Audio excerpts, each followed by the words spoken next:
আসসালামু আলাইকুম everyone, welcome back to my Roshni kitchen and blog. আজকে আমি শেয়ার করব সবজি দিয়ে চাপা শুটকি রান্নার রেসিপি। যারা শুটকি পছন্দ করেন, শুটকি রান্নার ঘ্রাণ পেলে দূর থেকে ছুটে এসে মনে হবে একটু চেখে দেখি। যারা শুটকি লাভার আছেন তাদের জন্য আমার আজকের এই রেসিপি। তো চলুন রেসিপিটি দেখে নেওয়া যাক। আমি প্রথমে একটি প্যানে দিয়ে দিলাম পরিমাণ মতো রান্নার রেগুলার তেল, আর দিয়ে দিচ্ছি একটা পেঁয়াজ কুচি, কয়েকটা কাঁচামরিচ মাঝখান থেকে চিড়ে। এখন নেড়েচেড়ে একটু ভেজে নিব। এরপর দিয়ে দিচ্ছি 1.5 চা চামচ আদা রসুনের পেস্ট। এই মশলাটাকেও নেড়েচেড়ে তেলের সাথে একটু ভেজে নিব, এতে করে আদা রসুনের কাঁচা গন্ধটা চলে যাবে। এরপর দিয়ে দিচ্ছি চাপা শুটকি মাছ।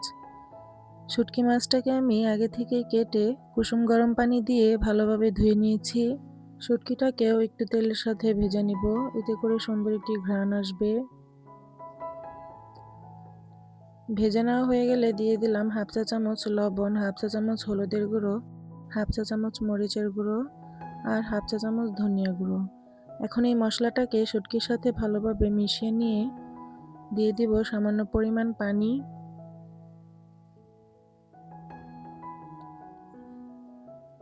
পানিটা যখন বলক চলে আসবে, এ পর্যায়ে দিয়ে দিব আগে থেকে কেটে ধুয়ে রাখা আলু আর সিম।